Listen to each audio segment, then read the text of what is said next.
crazy, man.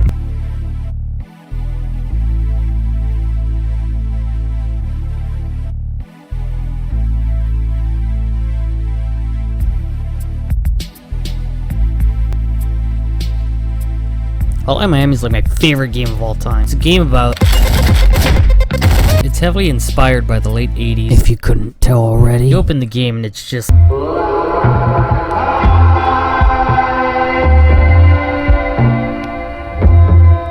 It's the coolest shit ever. Who plays this guy? He has no name, but he has a jacket. We're gonna call him Jacket. Jacket keeps receiving cryptic messages on his answering machine. They give him an unrelated task and an address. The real task they want him to perform is They actually want him to perform hits on the Russian mafia, and they always demand that he be discreet about it. As you progress through the game, shit starts getting weird. It becomes harder to perceive what's real and what's fake. And occasionally these three assholes show up. One's aggressive and looks like the Russian goons you've been killing. The left one seems to be concerned about you and looks like Jacket's girlfriend. The one in the middle is dressed like Jacket. He cryptically yells at you about the plot. They all confront you about things you've been doing in-game. The game, needless to say, leaves a lot of questions to be answered. Who keeps calling me? Am I a hitman or just some crazy guy? Why did these janitors look at me funny? Who's this bearded guy? Why does he work everywhere? Why does he keep giving me free shit? Alright! You're most likely gonna get answers that don't really satisfy. And that's okay, life's a journey, not a destination. The heart of Hotline Miami lies in its gameplay.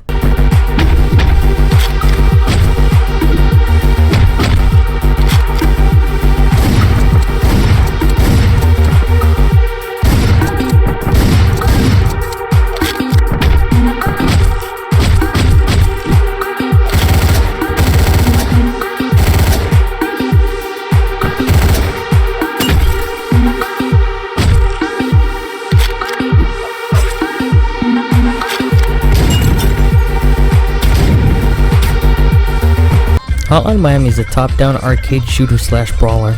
The very first thing the game does is teach you how to kill. You can pick up melee weapons to club dudes' heads in. You can also pick up firearms. Firearms have range, but they're loud. Unless they're silenced, they'll attract enemies. Try not to take the neighborhood on at once. You can use your fists, doors, and throw weapons to knock down people. This won't kill them, but it'll leave them on the ground momentarily. If you follow up, you can execute them. This can change depending on the weapon you're holding. The standard enemies in this game aren't too bright. They'll investigate gunshots and attack you on sight. This works in your favor, seeing as they're quite predictable. There are dogs that can run faster than your standard enemy. They are not affected by doors or fists, but they can only be killed by weapons. Also, killing them makes you a bad person, and I'm very ashamed of you.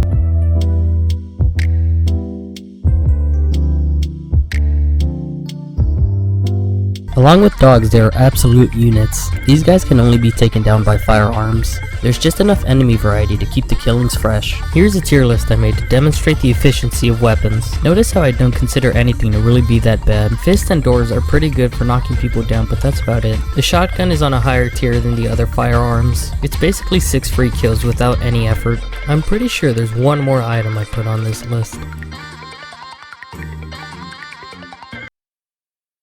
Now's a good time to talk about the masks. Throughout the game, masks can be found through level-specific high scores, or simply lying about in specific stages. At the beginning of every level, Jacket gets the option to equip a mask he's already unlocked. Their effects can range from a slight bonus, changing the game elements to make it cool or weird, or whatever the hell this is. Yeah, this is fine. Tony gets special mention just because of how funny he is. Sometimes you just want to punch everyone's head in. Is it balanced? Probably not. Is it a ton of fun?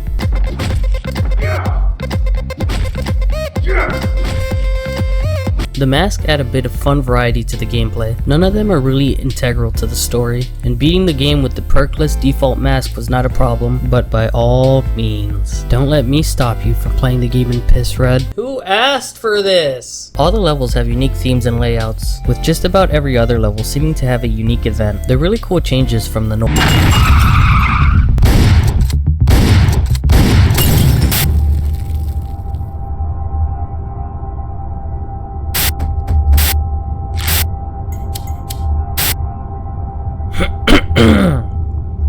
Sorry. Anyway, Hotline Miami's not what I call an easy game. More than often it'll put you in cruel situations. You're about as tanky as wet noodles, and while the enemies are idiots, they're more than capable of gunning you down with precision. However, on the other side of the spectrum, the game is very forgiving. You're gonna be dying, like, a lot. But the game understands that. There's no penalty for death, and respawning is near instant, and if you play recklessly, the game even rewards you with a high score. All of these mechanics make for some really fun, high-octane gameplay, and it's even further enhanced by Hotline Miami's iconic visual style and soundtrack.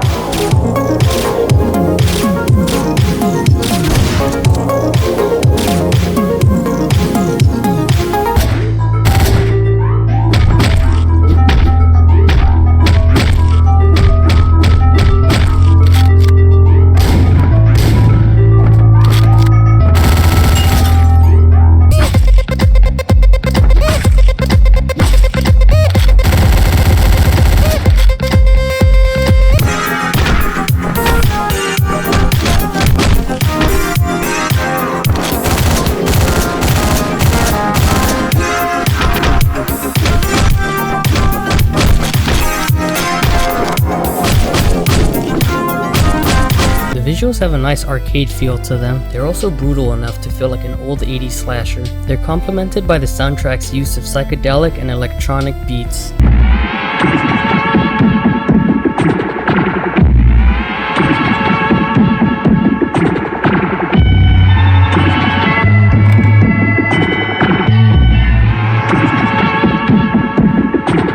I've covered just about everything. Now it's time to finish the story. Please turn off your brain if you don't want any spoilers. Ready? Oh man, here we go. Jacket continues his hits when instructed so by the answering machine. In between every hit, he visits his friend Beard. We're never told who this man is, but we can at least tell from the dialogue that he's very friendly to Jacket. After murdering everyone in Chapter 3, Jacket comes across a woman. It's inferred that the Russian mobsters were abusing her. When she's approached by Jacket, she pleads for him to get it over with. Instead of killing her, Jacket rescues her. He safely takes her back to his apartment. What follows is a phenomenal form of storytelling. Apartment transformation. Come on guys, stop it. I'm being serious. Every chapter begins in Jacket's apartment. Before Chapter 3, it's a fucking mess. But after he brings her home, things start getting better. Throughout the course of the game, his apartment gets cleaner and even buys more furniture. She even goes from sleeping in the living room to sleeping in the same room as Jacket. And she even ends up sleeping right next to him. It's clear that the relationship Jacket and this woman shared was symbiotic, and it's really cool all this is conveyed to the player without any use of dialogue. Also, it's realistic. Please don't tell anyone how I live. Again, Jacket continues murdering up until part 3. Here he gets a visit from his favorite friends. The middleman gives him 3 predictions. Someone you know is not who you think he is. Something will soon be taken from you. And finally, on July 21st, you will wake up in a bigger house. During this act, Beard appears to be dead. This green-suited bald man seems to talk to you instead. He's an asshole. Act 4 begins with Jacket returning home. He finds his girlfriend laying dead with gunshot wounds going through her. He then finds this rat-masked man sitting in the living room. The man shoots Jacket. This day couldn't get any worse. Please leave my apartment. Jacket awakes in the hospital. It turns out that all events prior to this were recreations of his mind, and all the weird stuff that happened was just his mind trying to get him to wake up. At some point, Jacket overhears a conversation between a doctor and a police officer. The officer states that they have the man who shot him locked up in the police station. Jacket then departs the hospital stealthily. This is like one of my favorite parts in the game, by the way.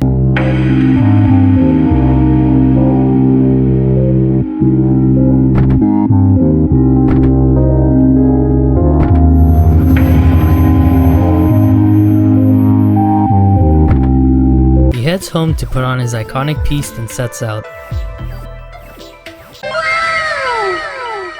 Jacket finds Baldy locked up in the police station. The man apologizes to Jacket for killing his girlfriend and not having any answers. He then asks him if he's been receiving the same phone calls as him. This confirms that Jacket wasn't the only one receiving messages. Jacket lets the bald man live, whether it be pity or remorse. With the help from a police report and a nice man,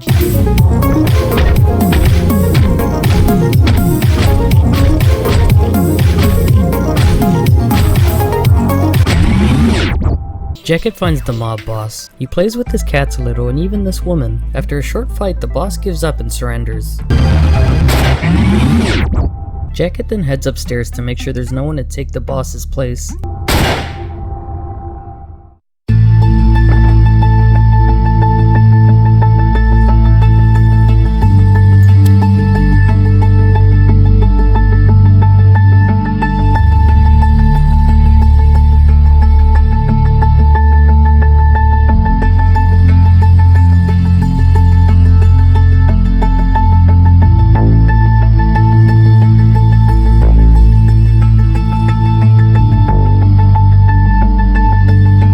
Wait, that was it? What the hell was that photo? Where are my Alright people, let's do this one more time. Halfway through chapter 7, you get an emergency phone call. They ask you to go club some guy's head in at a phone company. You do just that. Act 5 is what happens if you didn't do that. You play as this guy, he's got a bike, we'll call him Biker. Biker can only use a cleaver and 3 knives he carries with him. It's a ton of fun, yada yada. He gets bored of listening to the phone guys and tracks them down. He finds them, they don't tell him shit, the game ends. But if you collect all the puzzle pieces from every chapter and solve the puzzle, they tell him they're an organization called 50 Blessings and they don't like Russians. And then the game ends. Thanks guys, this was a huge waste of my time. Hotline Miami will always hold a special place in my heart. It takes me about an hour and a half to beat, and I come back to it all the time. And I don't see myself stopping till I'm... Shut up already!